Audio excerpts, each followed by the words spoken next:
All right, Joshua, the floor is yours. Thanks very much, Eric. I want to take the opportunity to welcome all of you on this discussion.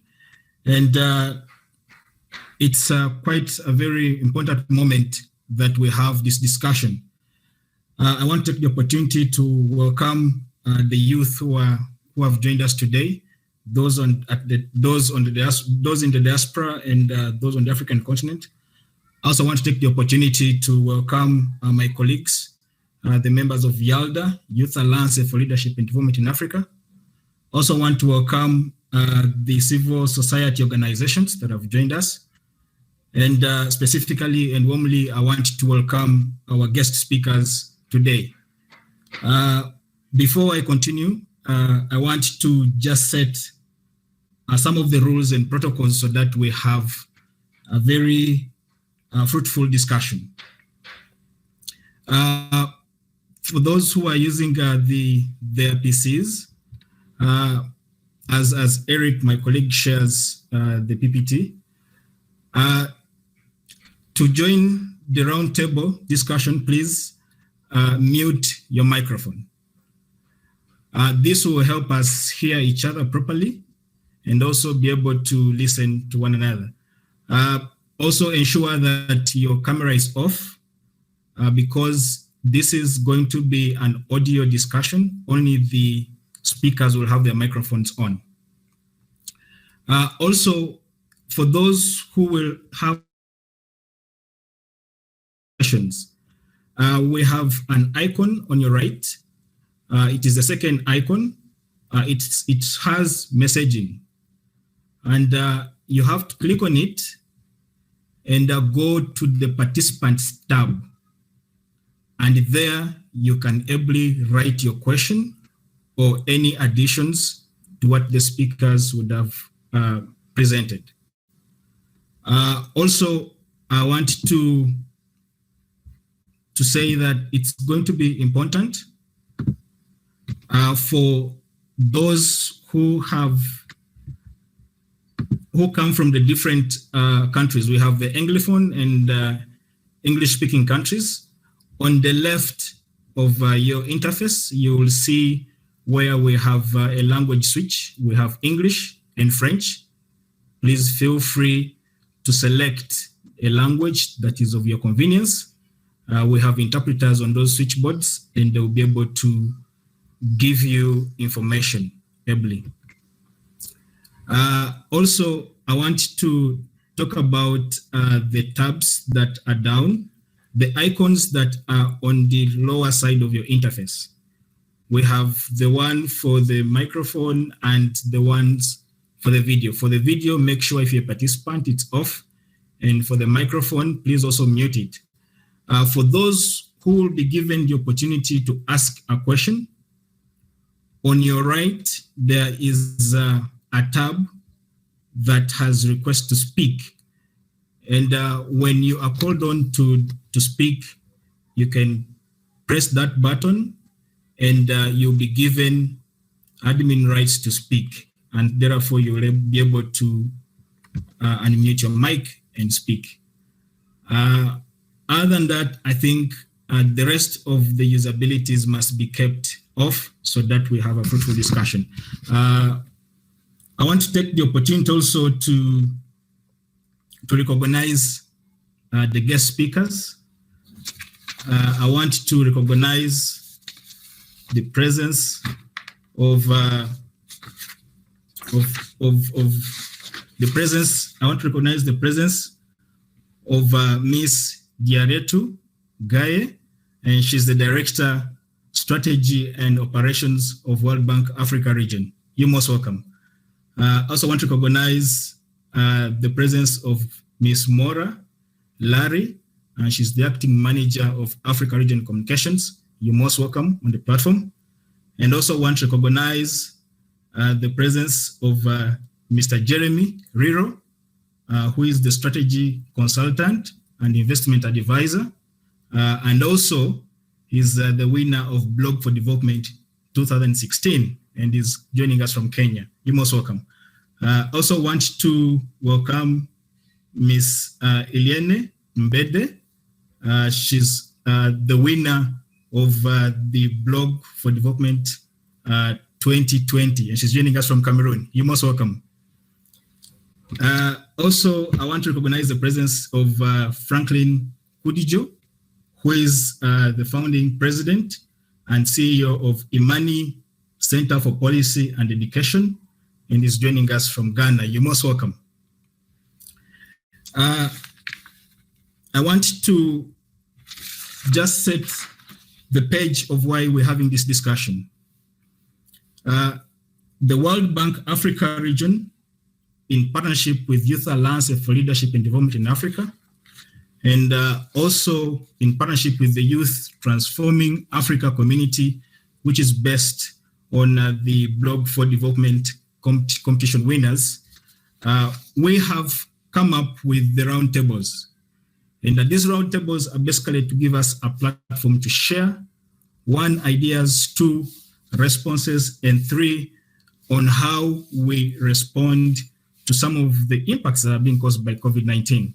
And the basic is to engage young people to be able to forward their ideas and also churn development and responses. But also I want to quickly mention that this is the second round table discussion that we're having. The first one was about collecting information and disseminating the right information about COVID-19, which was a very huge success. And I can authoritatively say that people who attended the first round table are now ambassadors of right communication about COVID-19 in Africa and the world as well. Today, our round table is going to discuss the economic impacts of COVID-19 and the World Bank support to Africa. And I want to take the opportunity to welcome one of our guest speakers, Ms. Mura Liari, and she's the acting communications manager for the World Bank Africa. Ms. Mura is the acting communications manager for World Bank Africa region. Previously, she was the communications lead for the World Bank Group's office of the executive officer. Before that, she was the communications lead for the Poverty and Equity Global Practice, managing strategic communications and outreach on poverty reduction, equity, and inequality. She worked with partnerships and communications specialists on the Gender for Development teams. And she has produced the short documentary film, Mind the Gap, the Gender Equality and Trade in Africa, and it was produced in 2013. But prior to joining the World Bank in March 2011, she worked at George Washington University and Tufts University managing academic programs in the United States and France for high school, university graduates and adult students. She holds a master's degree in international affairs from the Elliott School of International Affairs at George Washington University and a BA in French and Connecticut College. Ladies and gentlemen, join me to welcome Ms. Mura Liari. You're most welcome, Mura. Thank you so much, Joshua, for that great introduction. Hello, everybody. Bonjour à tous. Good morning, good afternoon, and welcome to our roundtable today. We're really thrilled, just as Joshua just said, we're really, really thrilled to be working closely with YALDA and the Youth Transforming Africa Network. And we're looking forward to strengthening that partnership as we organize more of these discussions. This is the second or third I think we've had, and everyone gets better every time. So I'm really excited about today. These are giving us a really important opportunity, especially in this time of social distancing, to hear from young people and from civil society representatives across the continent about your ideas, your concerns, and your thoughts about what we could do more and what we could do better. I see our role in this partnership in 3 ways. We are here to facilitate connections between all the organizations and all the individuals on this call. We're here to bring in what we know about development challenges, development solutions in African countries and around the world, and to bring those to the table for discussion and for debate. And we're really here to listen to you. We want to make your voices even louder in policy discussions, and it's forums like these that really help us do that. So let me get straight to today's topic, which is the economic impacts of COVID-19 and the World Bank's support to Africa. Many of you, I hope, have read our 2020 April edition of Africa's Pulse, which is our twice yearly economic update for Africa, for sub-Saharan Africa, I should say. And if you haven't read it, I encourage you to. I think Eric is linking to it in the chat box of this call or this event. But if it's not there, you can also see it at worldbank.org/Africa. But let me give you a quick refresher of some of the key headlines. The coronavirus pandemic has set off the first recession that we've seen in sub-Saharan Africa in 25 years. We're looking at growth for 2020 between -2.1 and -5.1. And you may recall that in 2019, it was at +2.4. So that's a really big drop. The region is at risk for a food security crisis. We're seeing agricultural productivity production contracting, and with trade disruptions and border closings, making it really hard to move products across borders that are really important for people to get food and to get the products that they need. This pandemic has opened up, I think, a really important conversation around debt in African countries and how debt relief should be an important part of the global response to soften the impacts of COVID-19, especially for Africa's poorest people. And to give countries really the resources they need at their fingertips now, rather than down the road. This is a debate that's really ongoing on how to do more and how to do more urgently. I'm not going to say too much more about this because we have with us, as Joshua mentioned, Diarietu Gaye, who's our Director of Strategy and Operations for the World Bank's Africa region, and she's going to go into it a little bit more detail and also talk importantly about what our response has been to COVID and how we're trying to support countries and communities. She'll go into that in her presentation. But I have to say a word here of thanks and appreciation to Diarietu as someone who really walks the talk on giving youth a seat at the table. This partnership with YALDA, the Youth Transforming Africa Network, the Blog for Dev competition, these just simply wouldn't be happening without her support as our director. So we want to say a really huge thanks to her, and a thanks to YALDA for bringing us all together today, and a huge thanks to everyone who's joining us with part of your Saturday to have this discussion. So let me stop here. I'll hand back over to Joshua, and really thank you everyone truly for joining today. I'm really excited to hear what you have to say, and over to you, Joshua. Thanks very much, Ms. Mora, Larry. That is very interesting. And like you said, we highly appreciate to have Ms. Gaye with us. And very ably, you talk about the threats that Africa is going to face, or that have been that have been indicated that Africa will face. One, we're going to look at famine, because we're going to face food insecurities if we don't have responses towards the impact of COVID-19. And also you talk about the slowdown of the economic wing of Africa. And I think these are very pertinent issues, because when you speak about them, then you're also speaking to the biggest population in Africa that heavily contributes to these kind of figures. I want to now welcome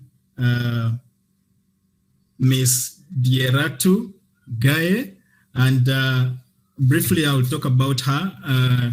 She's the World Bank Director of Strategy and Operations for the Africa region. She's a Senegalese national, and also she supports the Vice President in setting strategy and work programs across all sectors of the World Bank's Africa region.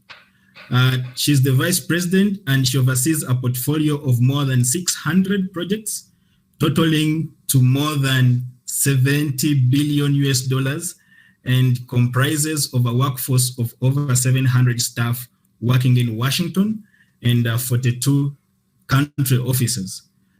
She's passionate about development, and she has over 22 years of experience working as an economist and a manager across different institutions, notably on development and policy for change in challenging countries' context.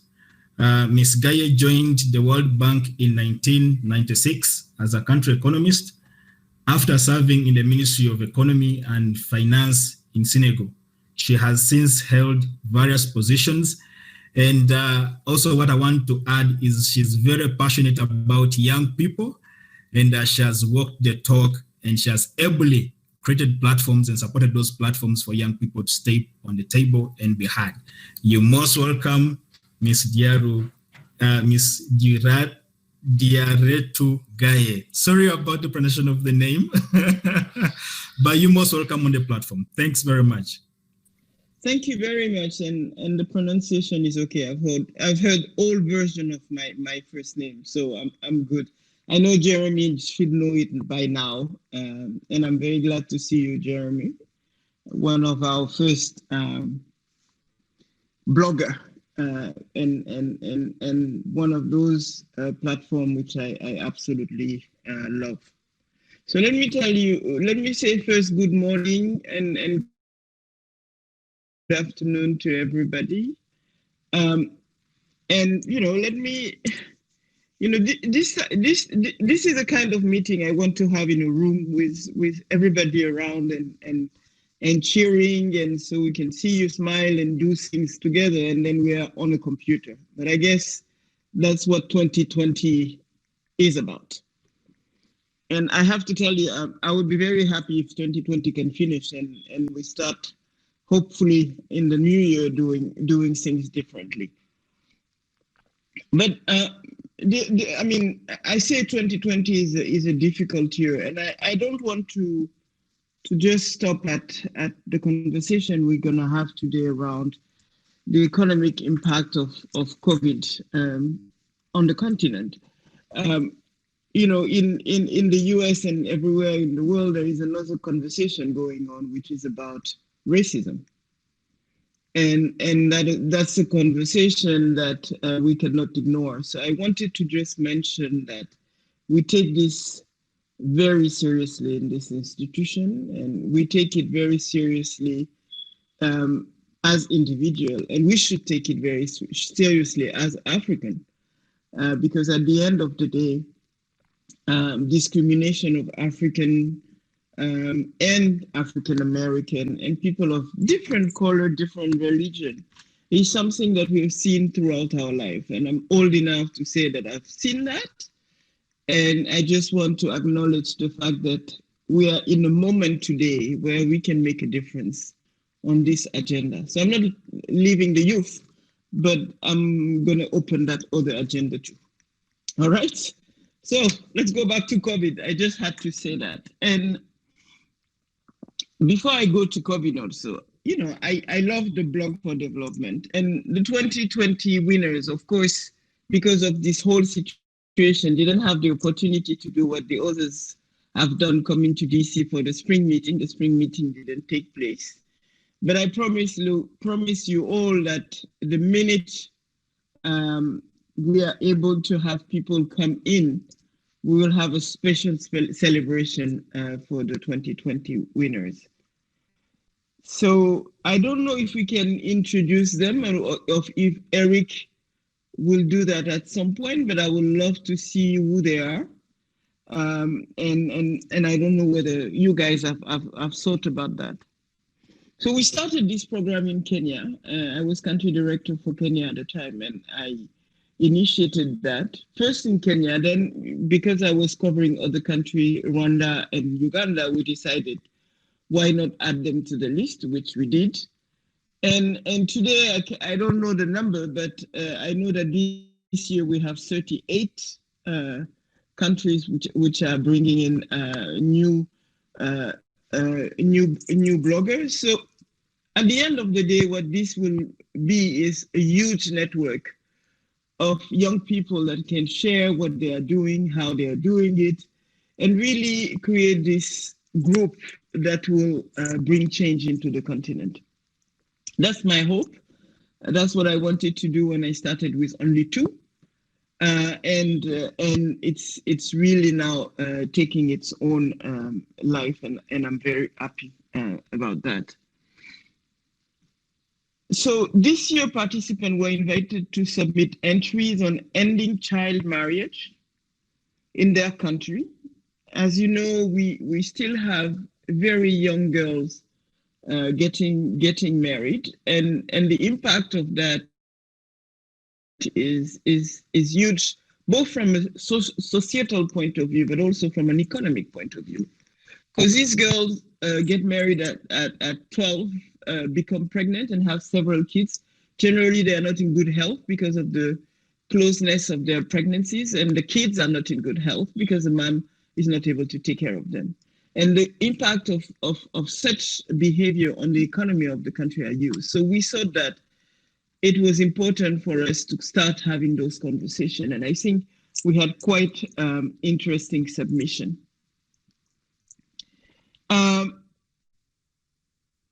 So let me turn now to COVID, and really, after having officially welcomed the blog for dev staff, and I think we should, if we haven't planned it, maybe have a meeting. I'll be happy to have a conversation with the winner this year, just to see how they are doing and reiterate the fact that we need them to come and visit us here. So let me talk. I know we had planned to have a video, but we didn't do it, and it's okay. But what I want people to be really aware is that just COVID could erase several years of hard-won progress. Remember, everybody was talking about how Africa's been growing. 6-7% GDP every year, and we were in a trajectory that would have helped us get to the next level. Today, our experts estimate that anywhere between 13 to 50 million people are being pushed into extreme poverty. And this is really directly linked to the pandemic. And of course, this is a great concern. Health systems are under pressure. Trade and agriculture production has been disrupted, and putting food security at risk. And there's also a reduction in foreign financing flow, especially remittances for those countries that really rely on remittances to just help their families in the diaspora. So you can imagine the impact of not receiving remittances from your cousin, your uncle, your daughter, your son living abroad. There is also a risk of a wider spread of the virus. For the time being, Africa has not really been touched by the virus the same way we see it here in the US. And if that happens, we'll be really in a very difficult situation. So altogether, all these challenges have put a lot of stress on households, on community, but also on government. So what is the World Bank doing when it comes to COVID-19 in Africa? So many African countries, as you can imagine, have reacted quickly and put in place measures to prevent the spread of the virus. But as I said earlier, key service sector have been impacted. And this is putting people's job and livelihood at risk. So the World Bank is a key partner of government across Africa, and we have acted fast also, trying to get resources, concessional resources and grant to support the African people. Over the next 15 months, the World Bank is making up to $160 billion in financing across the world. And this includes about 50 billion for African countries. I'm talking US dollars, on grant or highly concessional terms. Our response to COVID-19 in Africa is focused on three main areas: saving lives, protecting livelihood, and securing the future. So in the bucket that I call saving lives, what we've done is taken fast action to help countries strengthen their pandemic response and healthcare system. We approved about $1 billion in new operation. We have also restructured existing projects to accelerate the response. And we have already reached 42 countries. On the bucket of protecting livelihood, we're working with many countries to scale up and adapt their social safety net program through cash transfer and to get, in fact, money to the extremely poor household. The bank is also assisting countries to ensure food security by supporting farmers to expand agricultural production to meet the needs of local communities. In the bucket of securing the future, what we focus on is our focus is on recovery and a response to countries. So we don't want the pandemic to only focus to prevent us from continuing to work on development, which is what we've been doing. And we don't want the country to forget everything they were doing before and just focus on the pandemic. So this is where we think that access to energy, improving digital infrastructure in all countries, skills, and creating an environment to create more opportunity for the private sector are key things that we continue to do, and this is what we are really working on. Now, people are going to tell me, yeah, it's a lot of money that you put in those governments that we like or don't like, support, don't support. Everybody has an opinion on that. What is going to happen to that money?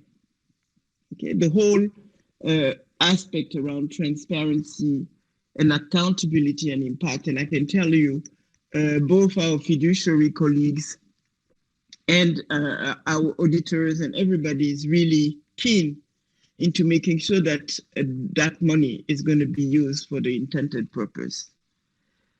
So we'll need your help because you're civil society, because you're young people, to guide us into how do we make sure that what we're doing is having the impact that we're expecting. And if there is anything that you see on the ground and think we can work on and change, we'll be very open to listening to that. It's a very difficult area, and of course, the more we are and the more idea we are able to gather, the better we will be on the ground.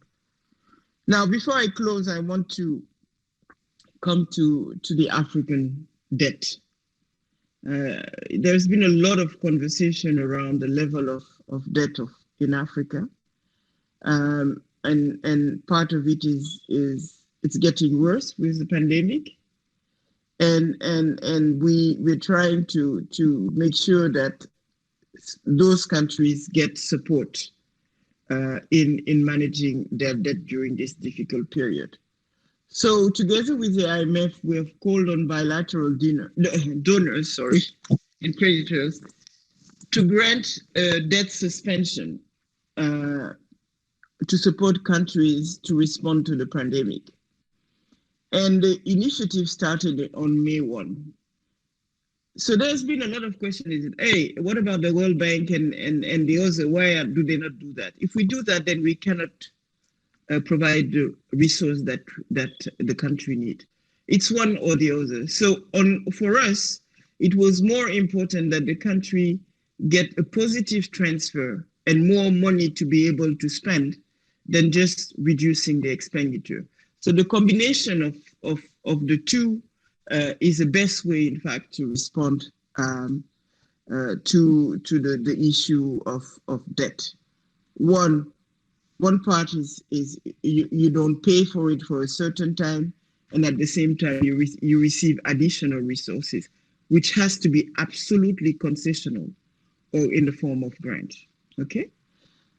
So let me stop here. Let me listen to my fellow panelists from the Youth Network and the social and the civil society organization on how the pandemic is affecting you and what it is that we can do differently and better to help and support the community you're living in, the government, the civil society, the young people, the women.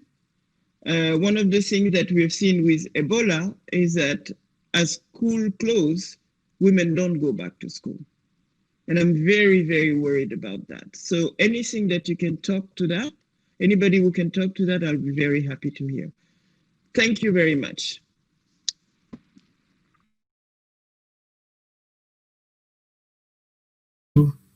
Thanks very much, Ms. Gaye. I think that was very informative and deeply talking about saving lives. I think that's a matter of priority, and thanks very much to World Bank Africa for that. And also the livelihoods, we need to bring them up to speed. And you talked about recovery as well, which is something that the young people are looking at, because after this pandemic, we are starting to relearn on how to do things. And so recovery is something that we're looking at. Also, we'll mention the civil society organizations on the platform.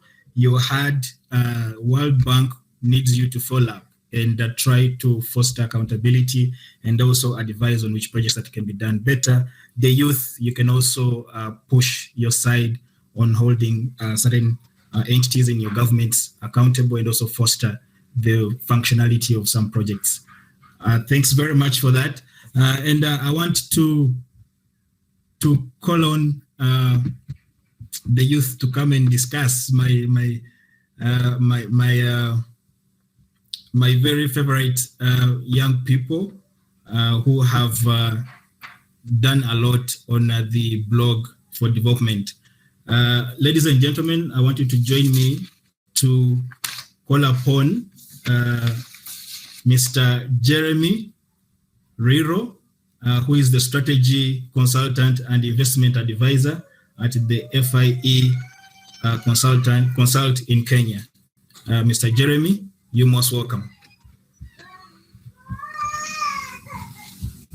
Thank you very much, Joshua, for the introduction, and thank you, Madam Diarete, for the opening remarks. And I would like to take this opportunity before I make my remarks to thank Madam Diarete for initiating the Blog for Dev platform, which gives us young people an opportunity to participate in policy making, to be very proactive and participate in development agenda, which is unheard of in most of these other international organizations. But through World Bank, you can be able to sit in these kind of platforms. And the fact that I like is our submissions are usually taken seriously. And we have seen that happening from before. And I believe it is never in vain when we are participating in this kind of forum.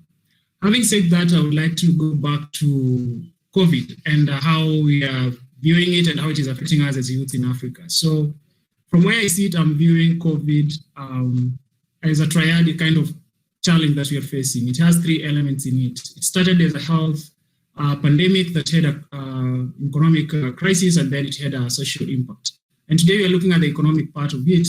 For me, I'm going to narrow down on the youths, how they are contributing to how they have been impacted by COVID, and how we as youth can actually be part of the solution. Because I believe every challenge must have a solution, and we should not always wait to be supported. We should be there to also provide the solutions that we have.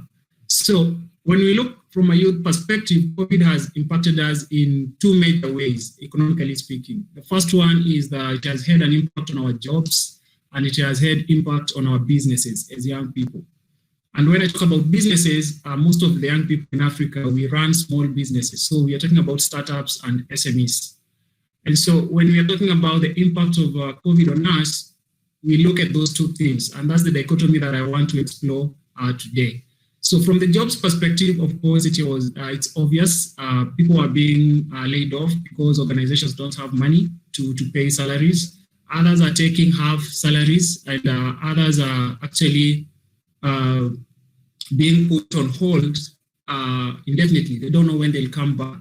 And what that is doing is it is reducing the amount of disposable income that the young people have, and they're not able to meet their day-to-day expenses at home. They're not able to pay their rent. They're not able to, buy enough food that they needed.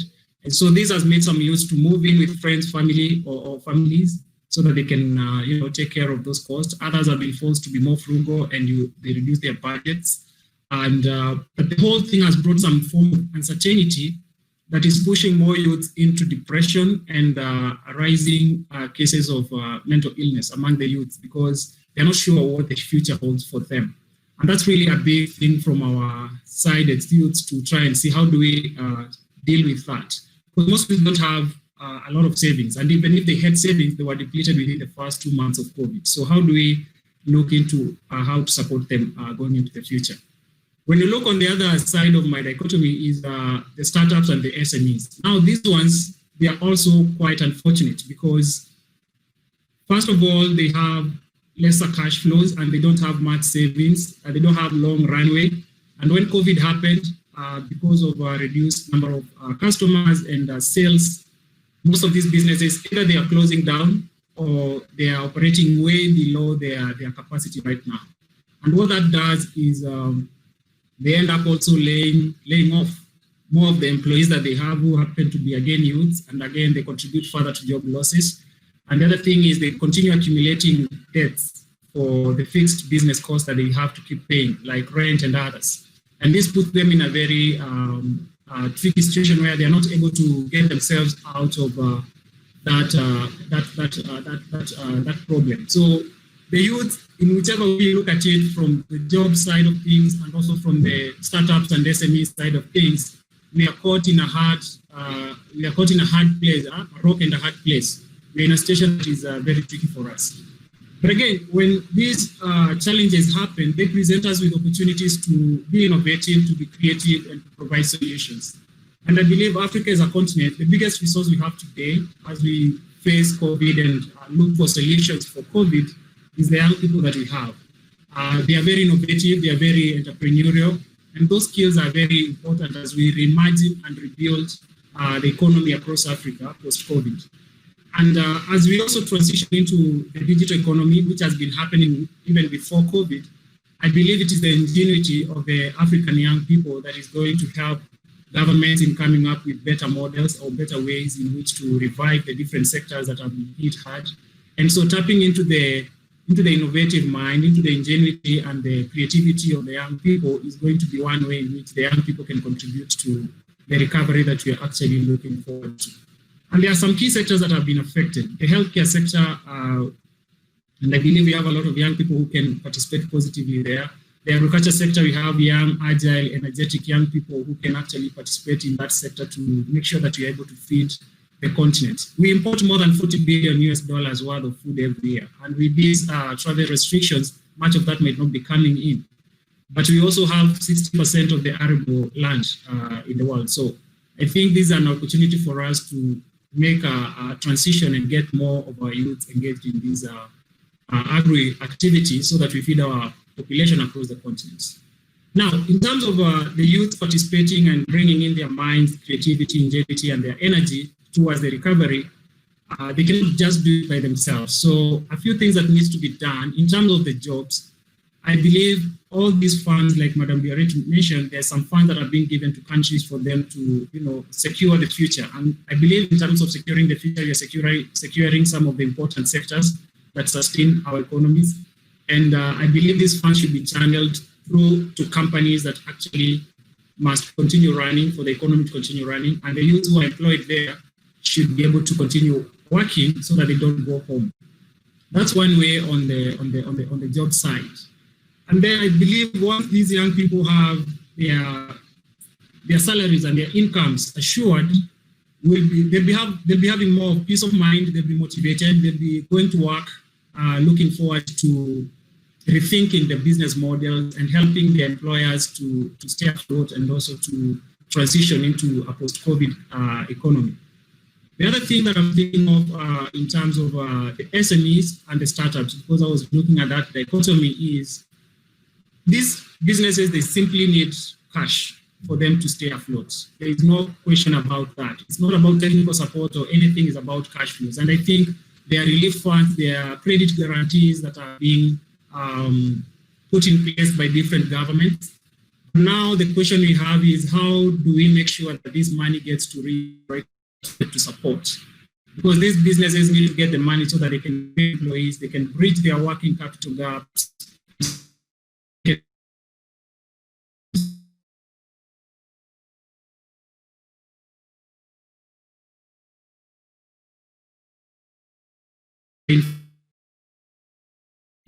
That makes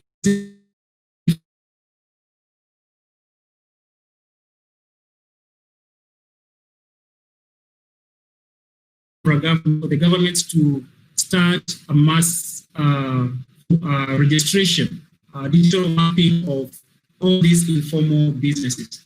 Initially, the businesses would have to be registered, probably because of tax fears and other things. But right now, they really need to come forth and they'll be registered. And the government will be able to. In Kenya, we have a very good thing that happened called Huduma Number. I think it was supported by World Bank, where all citizens were registered digitally, and the government knows who is where and what they're doing. A similar thing could be done for these businesses, and then they are supported, so that the money that comes from World Bank can be traced directly to the final people who actually are utilizing the money, and how the money is being utilized in helping keep the businesses running, paying employees, and funding their recovery.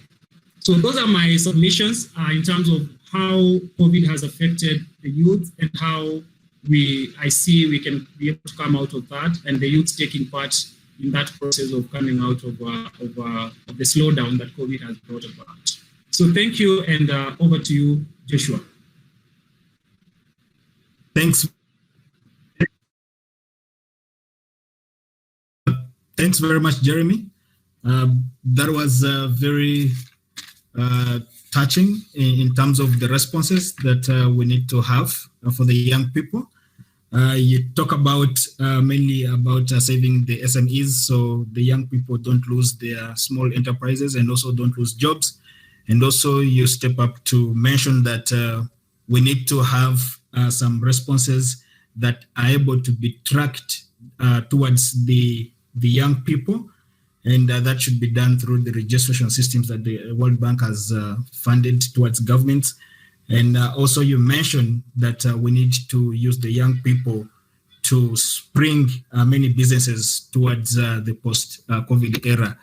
Thanks very much, Jeremy. And I want to take the opportunity to invite our next speaker.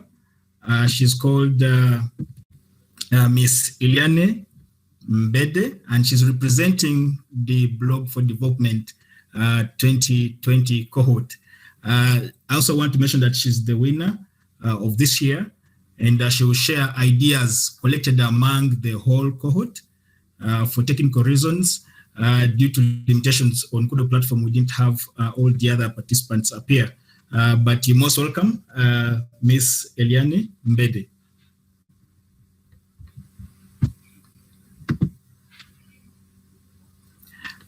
We can't hear you. Please, probably you need to press your mic, request to speak.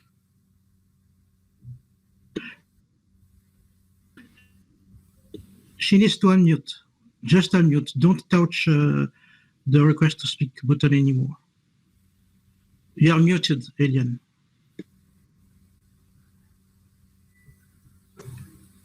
Thanks, Eric. Iliane, are you able to hear us? Please just unmute your microphone.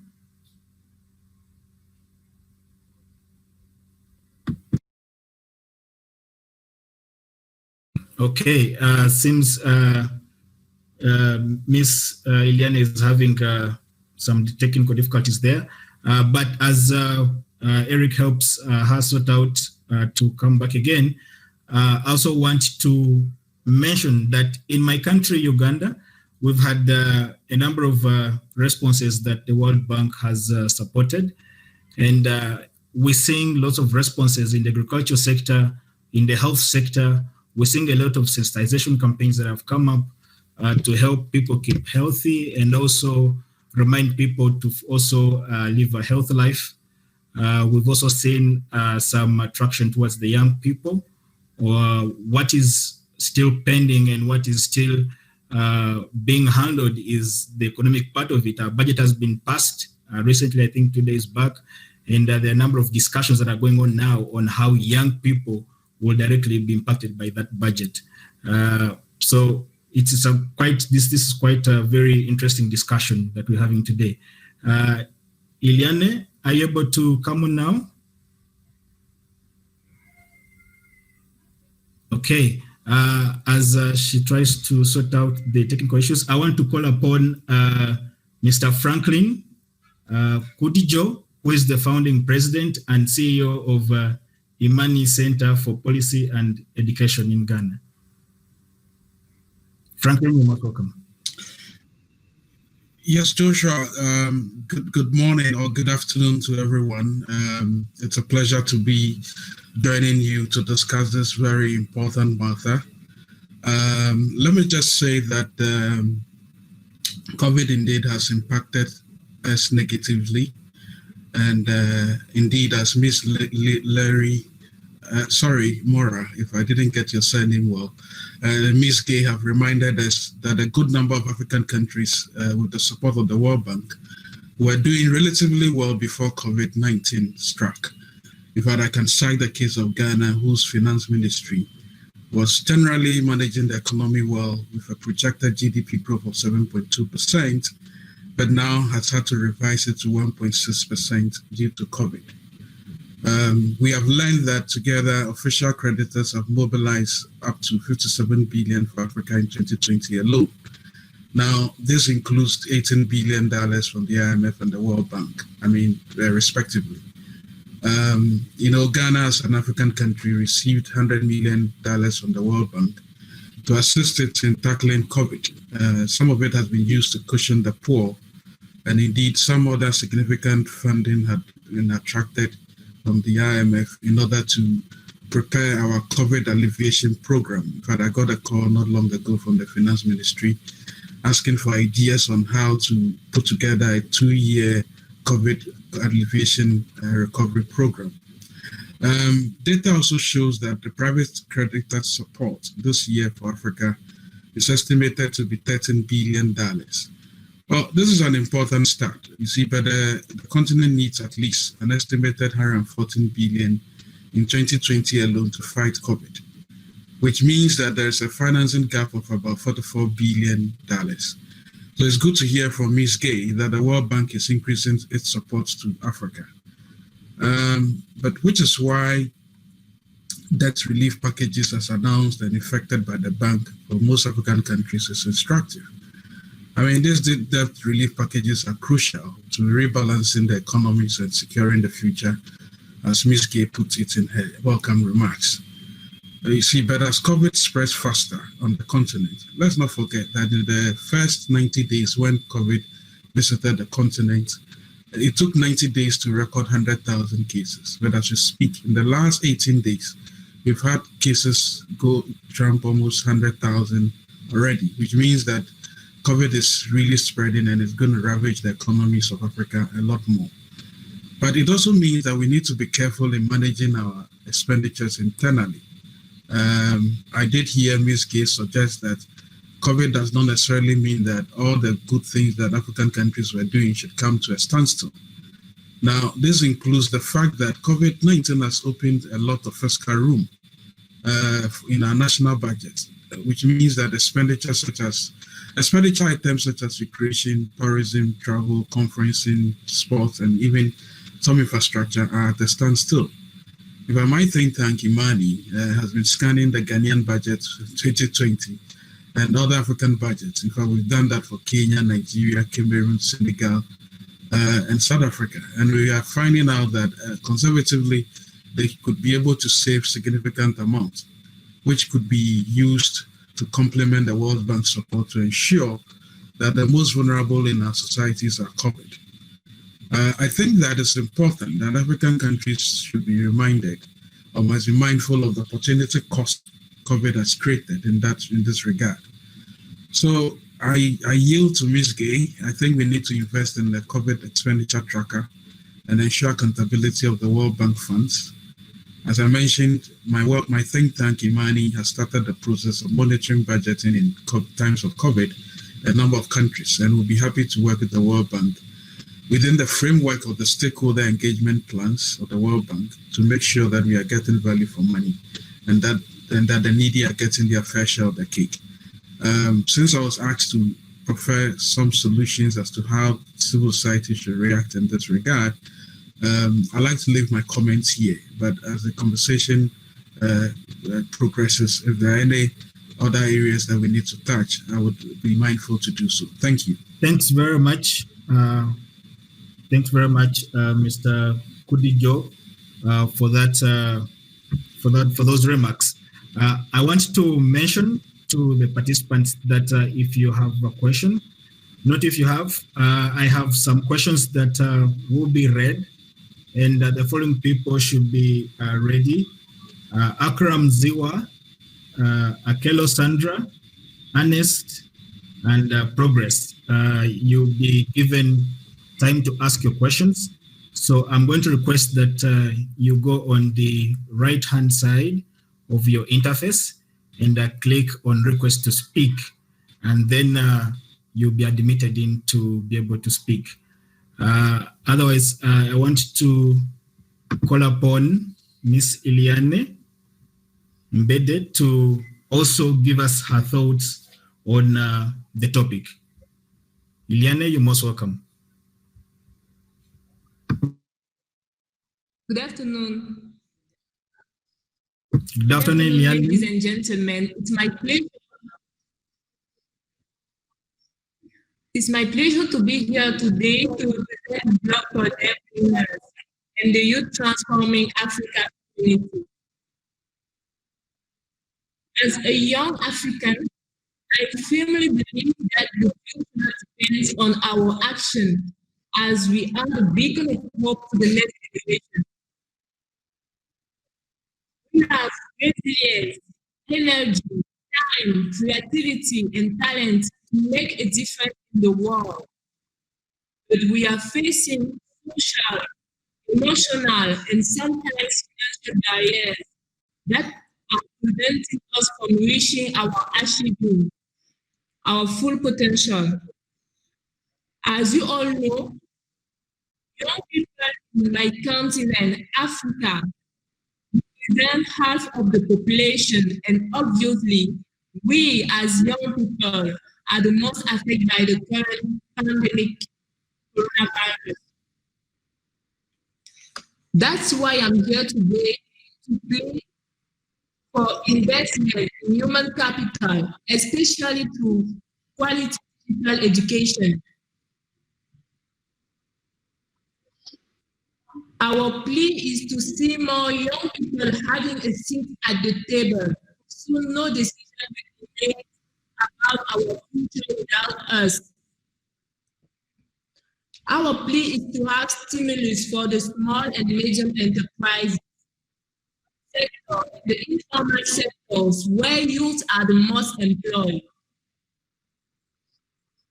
Our plea is to have the stimulus for the agricultural sector and universal health coverage so as to guarantee health and food security during and after the pandemic.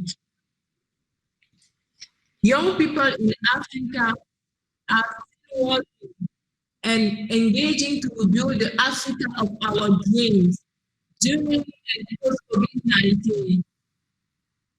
During this definite time, we would like to learn new digital skills and explore new opportunities to tap into the potential of the digital economy.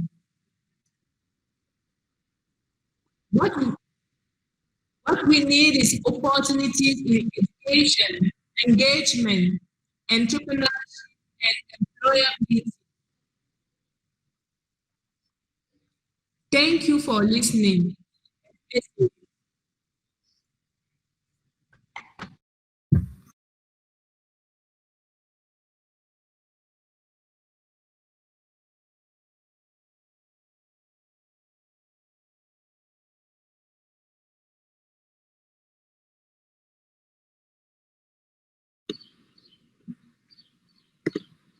Joshua, over to you. Thanks very much, Miss Iliane. That was a very good commentary on what we're talking about. She talks about the post-COVID era, and she's interested in how young people can be helped to recover. Two, she also mentions that it's important that we fast track the businesses that young people are running, and also give them the voices to air out their issues. Thanks very much, Iliane. And I want to turn to the participants. And Eric, if you're on there, if I can have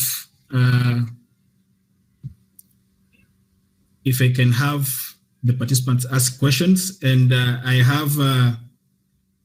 I'll take a round of 4. And the first one will be Akram Ziwa. Akram, you can unmute your microphone and ask your question.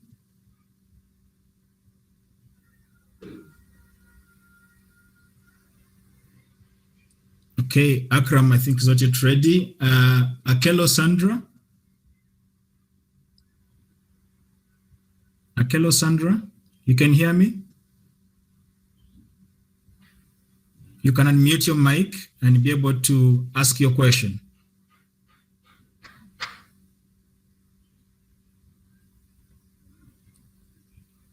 Okay.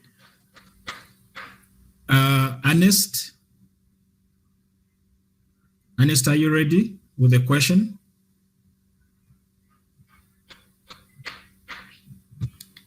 Okay, I think they're having challenges with the platform. If you want to ask your question. Yeah, Ernest is accepted, so he should be able to ask the question now. Ernest, okay, sure. Please unmute.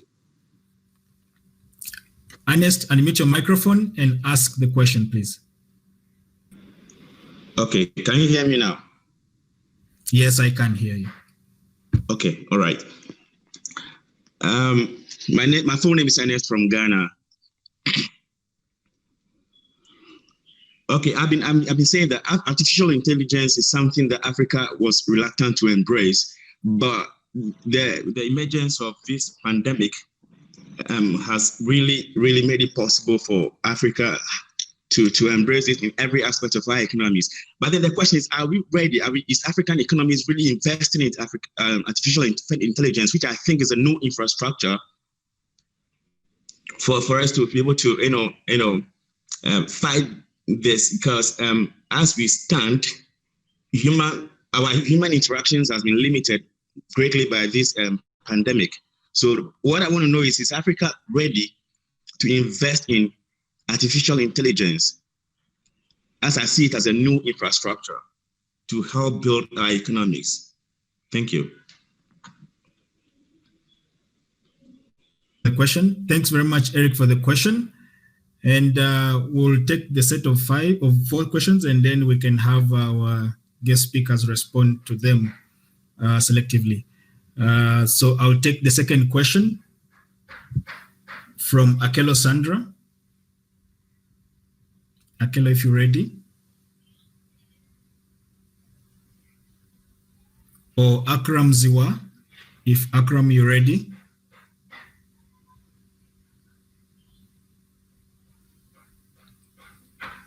And then Progress, if Progress, you are ready. Please unmute your microphone and be able to ask your question.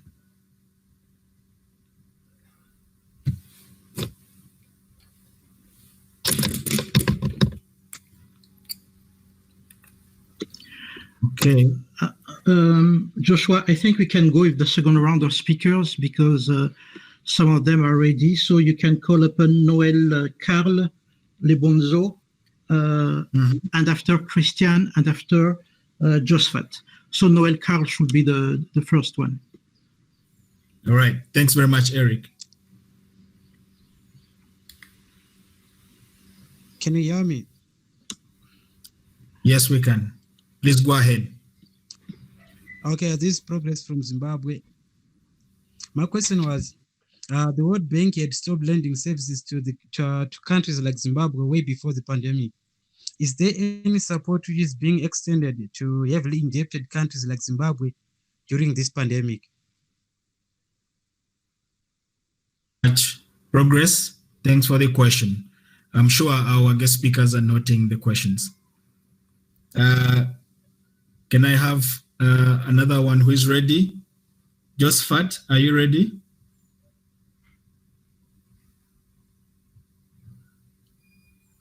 Noel Carl, if you're ready, please unmute your microphone and ask the question. Noel, please. Yeah, can you hear me? Yes, I can. Yeah, good afternoon, everyone. In most African countries, people are unemployed in the informal economy. So I want to know what are some of the projects the World Bank put in place to support those people, especially young people and women who contribute a significant way in African economy. So I also have another question. How can the World Bank partners with the African diaspora to support African countries during the COVID-19 crisis? Thank you. I'm Noel Carlo Bonzo from the Congo. Thanks very much, Noel. Thanks very much for the question. Christian is ready, and Josephat too. Christian, let's go with Christian first, and then Josephat. Oui, est-ce que vous m'entendez? Oui, je suis prêt. Okay. Oui, allez-y, posez la question. Je suis Christian Etongo. Togo. So I'm Christian Etongo in Lomé, Togo, and COVID-19 is really a reality for sub-Saharan African countries. What are the mechanisms set up by the World Bank to allow young people and women to respond to this pandemic? Because if you look at the government now, especially in French-speaking Africa, the governments are really not supporting young people and women. So the World Bank is talking of an impact, a negative impact on the part of COVID-19, but are there mechanisms to make sure that the government will do something for youth and women, especially to allow them to work? That's my question, because it's a real reality in French-speaking Africa. Thank you.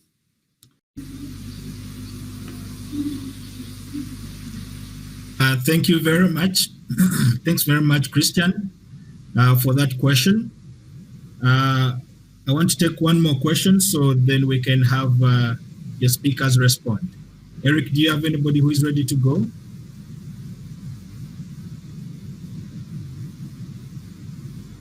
Josephat, are you ready? Yes, Josephat? I can hear you. Can you hear me? Yes, please, Josephat, go ahead. Okay, thank you very much for the opportunity. My question is on debt distress, especially in highly indebted countries in Africa. What is the World Bank doing in order to offer something like a debt moratorium in order to allow those countries to recover from the COVID-19 effects? Because most of the countries in Africa right now, they are in a recession. And also the World Bank has predicted that the GDP for Africa may shrink by about by negative 5.1. Then the other question is about healthcare, because most of the countries that have very high incidences of COVID-19, their health sector has been stretched to the limit. What's the World Bank doing, especially in investment in healthcare, to ensure that African countries are able to cope with such a pandemic if it happens in the future and also now? Thank you. Thanks very much, Josephat. And I think we will start with those four. I will ask my guest speakers, mostly the director, Ms. Gaye, and also Ms. Mora, to take on the first questions. Okay, can you hear me? Yes, I can hear you.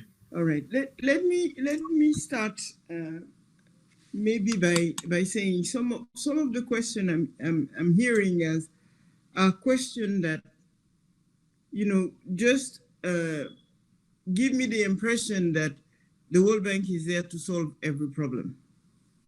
And I want to say on the onset that this is really the responsibility of the government. We are coming in support to help, to alleviate, but we're not going to be providing response to every question. That would be a disaster if now the World Bank was running countries and deciding on what to do. So I just want to be very clear about that. So let me start with the first question on artificial intelligence and are we ready? And here I'm gonna take my hat of African woman and not World Bank, just to tell you, being ready depends on you. You know, with all these young people that we see around the continent, most of them very savvy in digital. I think it's possible. Now, if you're sitting and waiting for someone else to do it for you, I can tell you it's never going to happen. And this is where it's important that young people take the lead in you know, moving forward and putting the agenda that is important to them forward. And COVID is, to me, is an opportunity. When we started in the bank talking about it's important for country to have access to digital technology, the response we got from certain government was to say that's not a priority.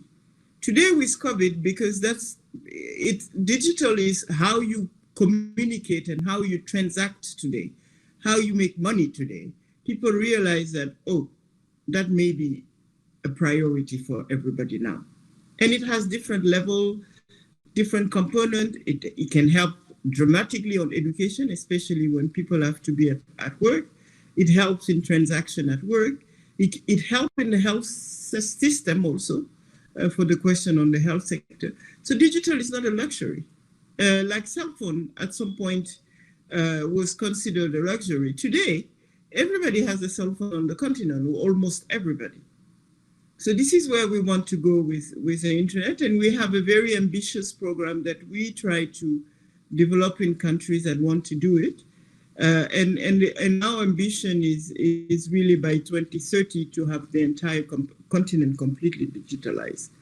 And we'll need your help, especially young people and civil society, to convince your government that this is the highest priority. On the informal economy, we've done a lot of work. First, to try to understand how it works, and second, to try to support companies that work in the informal sector. And basically, because the way we look at informal sector, these are family businesses, one or two people. We provide through cash transfer some support to those families to be able to maintain their living. So that's one option. Another option is through the banking sector. For those who are a little bit bigger, we've been for many years providing line of credit with lower interest rate to support those companies. But it's a very difficult environment. And we still, I don't think we've been able to tackle it properly. Christian, sur les femmes et les jeunes en Afrique, et est-ce que la banque les appuie? Christian, when it comes to women and youth in Africa, does the bank support them? Yes, we have a series of programs on women in countries like Niger, Mali, who have requested it. And there we support women so they can go back to school. And because one of the problems when it comes to girls going to school is that parents don't have resources to send them to school. So we give them grants, give the families grants. But this requires that the girls go to school. And this is a program which has been very successful in Niger. And the reason we started in Niger was that we have a fecundity rate, which is the highest in the world in Niger. And so for the government, it's very difficult to set up all the required social programs. So women and youth have always been a priority. But as I said, it's extremely important for you, young people, to tell us what you need. I listened to Eliane, that was a good beginning. But in addition to telling us what you need, you are major actors. What do you bring? You can't just say, what are you going to give us? What do you contribute to transforming your country? And that's part of the conversation that I would like to have. Debt, distress, and I think there was a question on Zimbabwe, and I would like to link both. For those countries who are highly indebted, it's what we're trying to do is not to add to the debt. So we're trying in those countries to mobilize other donors' money in the form of grant to support the need for recovery on COVID. Then we have a whole series of work that we've been doing with those countries in debt distress, helping them renegotiate some of their debt with their main creditor so that the debt becomes sustainable. So that's the case for countries like Angola, Zambia, where we are really helping them engage with their main creditor to ensure that they can renegotiate that debt.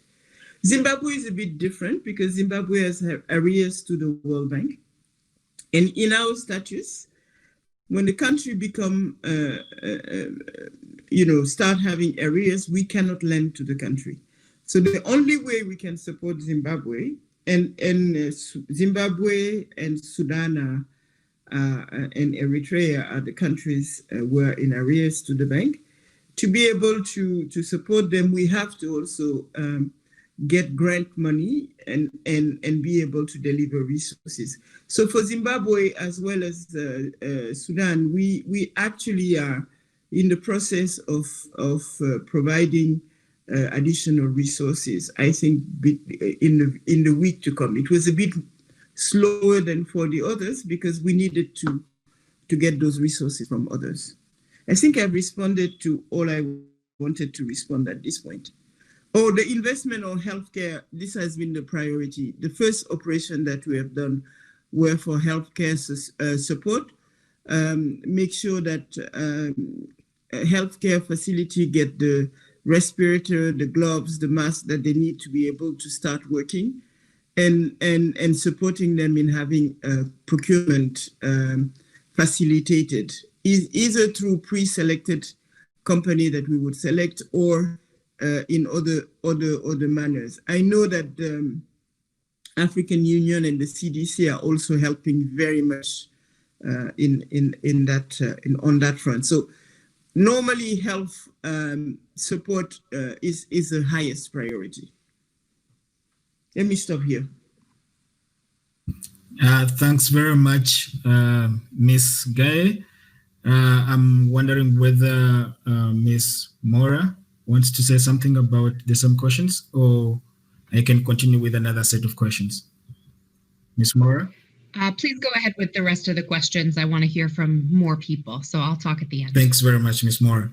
I want to invite the last round of questions. And in this last round, please make sure that you press on your request to speak, and you will get access. You'll be granted access to speak, so you can just unmute your microphone. I think I have Arthur. Arthur, if you're ready. Or I see Ifeloma.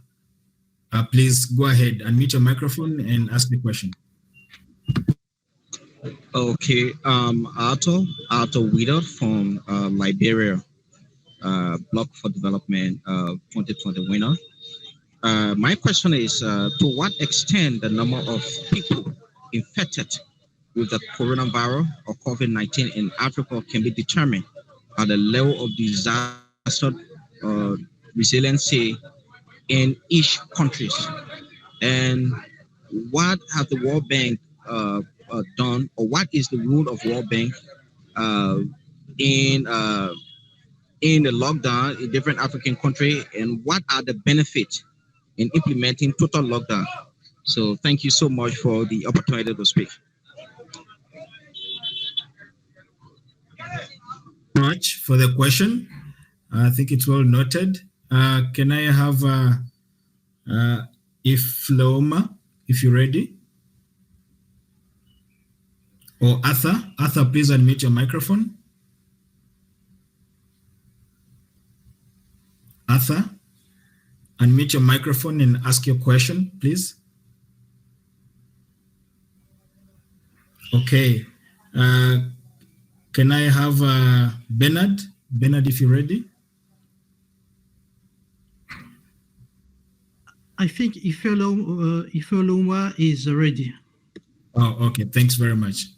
Oh, thank you so much for the opportunity to speak. My name is Ifeoluwa from Nigeria. I'm the co-founder of Young Shapers Club. I run the foundation that looks after children who had insurgent experiences due to Boko Haram insurgents in Nigeria. And my major question is, how does the World Bank, support young organizations who had really made a lot of impact, in local communities when it comes to education? What we do basically is we give children opportunities to scholarships. Those children who had those experiences of insurgent experiences, we help them get opportunities to education. We introduce EduTech in our scheme of work. So I'm just looking at how can the younger organizations who are making a lot of change in the community be able to partner with the World Bank to scale those projects. Over 3 years now, we've been doing EduTech in Nigeria, and currently we're looking forward to scale the project. So I look forward to getting opportunities to engage with the World Bank. Thank you so much. My name is Thanks very much, Ifloma, for the question. And I think our guest speakers have noted that. I want to have another question from... Yes, Antoine is ready. Okay, Antoine, please unmute your microphone. Okay, my question is with regards to employment. Most of the organizations are downsizing as a result of the COVID-19 pandemic, and they are beginning to identify that they can operate with less staff that they had before for two reasons: because some of them have digitized, and because the ones who have remained are willing to work longer hours for the same pay, for the fear of losing their jobs or losing the income that they had. How is the World Bank taking this into consideration as they are trying to reduce the economic impact on COVID-19 in Africa? Thanks very much, Atwine, for the question. I will take... Joshua, yes. I think we can take a last question from Farah. Farah needs to request to speak, and after we go. Okay, so Farah needs to unmute the mic now. Farah, please unmute your microphone and ask the question.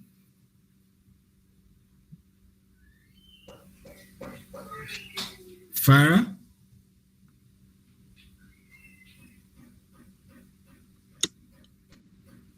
Okay. Farah, can you hear us? Okay, I think I'll give the platform back to the guest speakers, Ms. Gaye and Ms. Mora, to be able to respond to those questions. Thanks very much. Thank you. I'll take Arthur and Antoine question, and maybe Maura, you can respond to Ife Lioma on the support to young organization. Arthur, the bank is not involved in lockdown, except for our own lockdown in the bank. We all have been working from home, and the office is like a ghost building, so nobody is in the office. The reason why government are doing that is that it's really, from the economic point of view, we all know it's very tough. But from a health point of view, it has proven to be, with social distancing and the wear of masks, the best way to make sure that we don't have an acceleration in the pandemic. And I'm not an expert on that.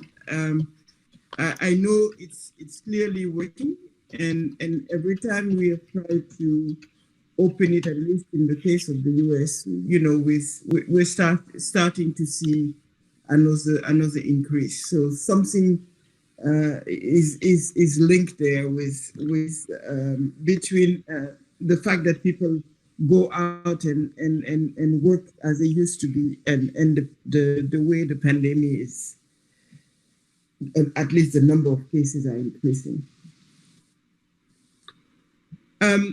Antoine, on the people losing their job, it's true. I mean, we're seeing it all over the world, that companies are closing, actually, because they just can't sustain being off work for so long. And think about the small companies, the restaurant, the hotels. We're seeing them closing all over the world because they just can't sustain it.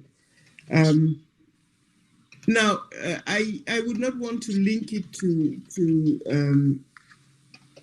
digital technology, because what we're seeing all over the world also is that digital create new jobs, different jobs, but new jobs.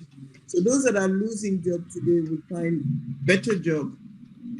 So it's new job and better job. So anytime you and it's normal, it's a temporary thing. Things are gonna happen.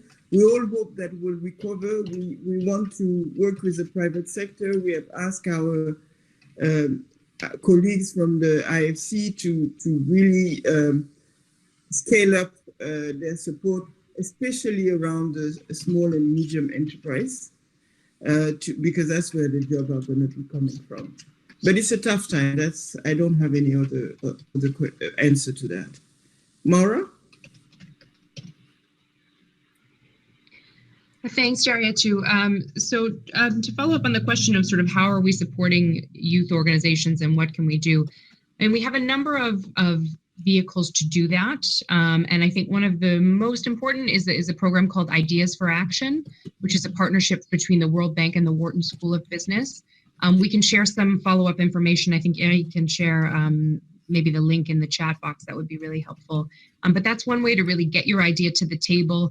It's a global contest, but we've really seen the representation of young African organizations go up exponentially in the last few years. So that's a great opportunity, I think, to bring your ideas forward. But we're also just always happy to hear what these ideas are, whether we're going to be supporting them or someone else is going to be able to support them, where we can bring these ideas to the forefront and be talking about them and get them into the right ears.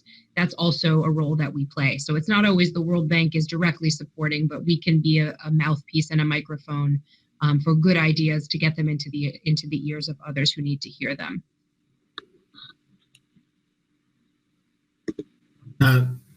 Thanks very much, Ms. Mora and Ms. Gaye, for those responses. I think it's very important as we wrap up. It's been very important to note that World Bank won't give responses to every single problem that is being faced in Africa. And therefore, tapping from what Ms. Gaye said, people should stand up and take on some action, and also governments have the role to give these solutions to their sovereign states. And also, secondly, I think it's important that we take on the digital opportunities that have come on. And I think COVID has just strengthened the fact that these digital opportunities can be exploited and used by the young people. Also, Ms. Gaye and Ms. Mora talked about the fact that young people and civil society organizations must be able to follow up some of the World Bank projects, which is very interesting. And I think ably the young people are doing that with social media, and we can just pronounce it more.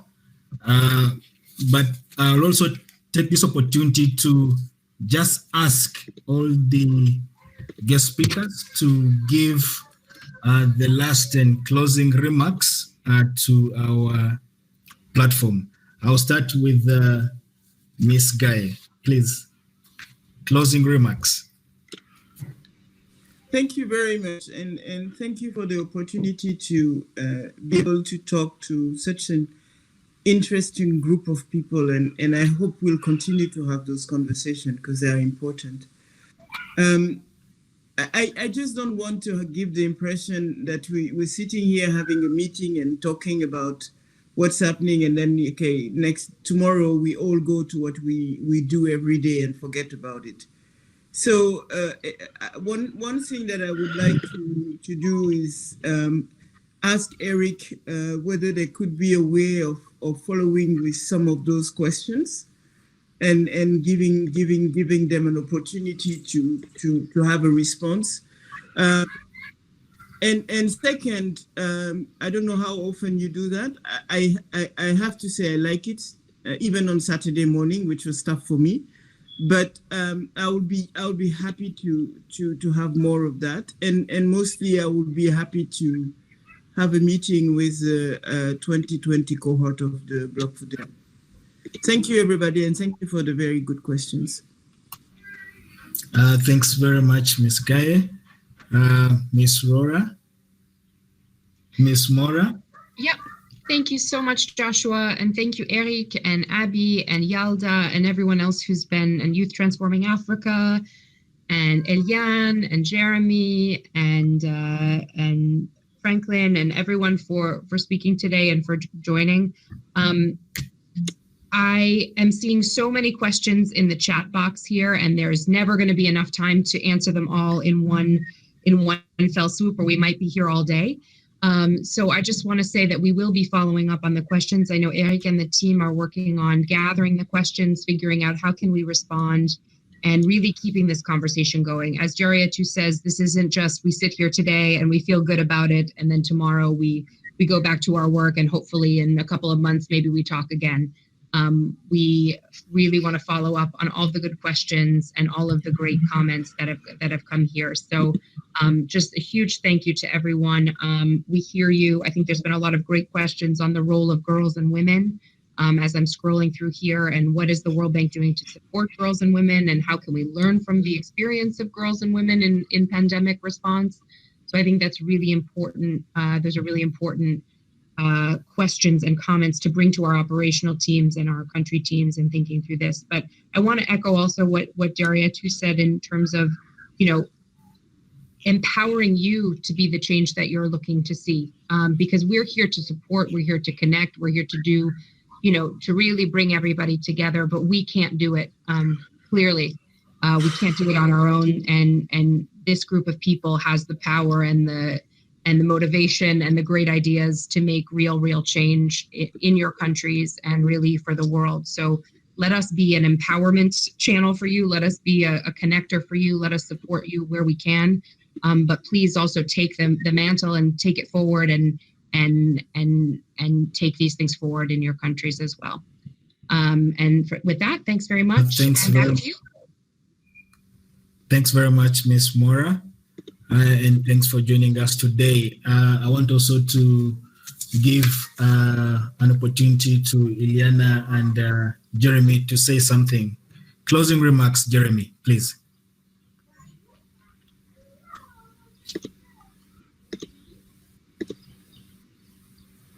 Jeremy?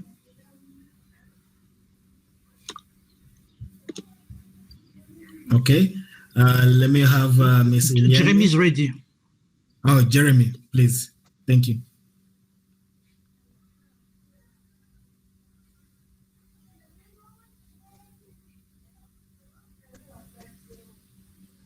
Jeremy, please unmute your microphone. Okay. Thank you, Joshua, for the good moderation and for the good session. My closing remarks to everyone, and especially to the African youths out there in all different African countries, is COVID has come and it's going to pass, but the economic impact is going to stay with us for longer. And it is at this time when we should deploy our innovative, our creative mind to develop new solutions and to look for new opportunities in the different sectors that we are in. Work with our employers, work with the different stakeholders, both in public and private sector, to see that we develop the solutions that are going to take us forward. We should not just sit back and wait to be receiving support. World Bank 50 billion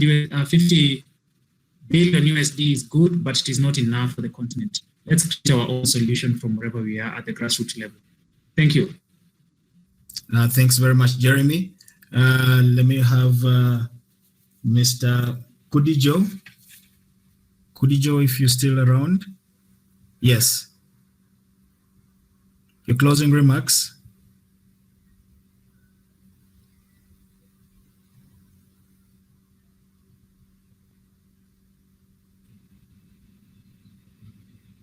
Hello. Yes, Kudijo, we can hear you. Oh, yes. I'd just like to wrap up by saying that there's a lot of responsibility that we as Africans also need to bear.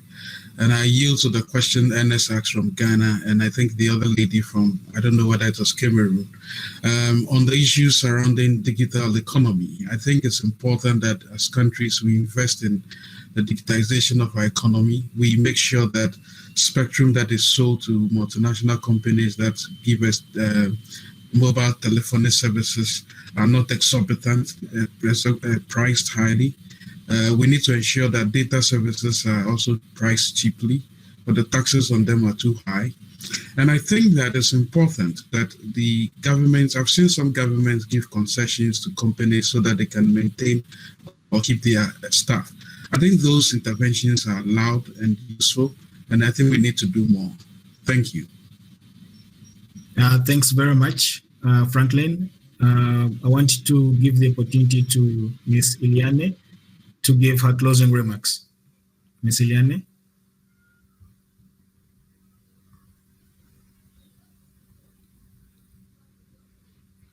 Ms. Iliane, please mute your microphone, unmute your microphone, and give us your closing remarks.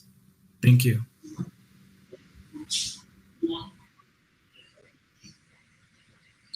Bonsoir, Madame Noé. Merci de m'avoir passé la parole. Thank you so much for giving me the floor. By way of conclusion, we would like to ask African youth to be fully involved, to fully participate, so that they can have an impact on others, better participate, be more engaged. We are creating networks of organizations in civil society, the private sector, to mobilize these CSOs and the private sector to have a better impact. We have time, we have resilience, we have creativity, we have the vision. We can do things in order for things to make some headway, whether it is during or in the aftermath of COVID-19. Thank you kindly. Thanks very much, Ms. Iliane. I want to conclude by saying that thank you to everyone who has been able to attend this discussion today. I want to give special thanks to Ms. Gaye and Ms. Mora and Eric, who have worked tirelessly on the World Bank side to make sure that we're here today. And also want to thank the representatives from Blog for Development. All the winners, you've done tremendous work on the continent, and I really appreciate. I also want to thank Ms. Bukamula One, Abby, and Brittany, who have worked on the side of Youth Alliance for Leadership and Development in Africa to make sure that this happens. And largely, I want to thank all the African youth who have joined us today. In your respective works, you are ably impacting on the African society, and also in the positive works you're doing, you are helping Africa respond positively towards COVID-19. I also want to close by saying that this discussion is not stopping here. We are going to have a number of tweets about the points that have been mentioned here, and we have to make sure that we elevate some of this information on the social media platforms that we have. Please be comfortable to tag in World Bank Africa, tag in Yalda International, tag in Blog for Development, and tag in the respective speakers on some things that you think were pertinent and you got much insight when you attended this discussion. Ladies and gentlemen, I want to thank you all, and I wish you a lovely evening, good afternoon, and a good morning for those who are in the US. I want to say thanks very much for your time, and thanks for being here. And wish you the best all.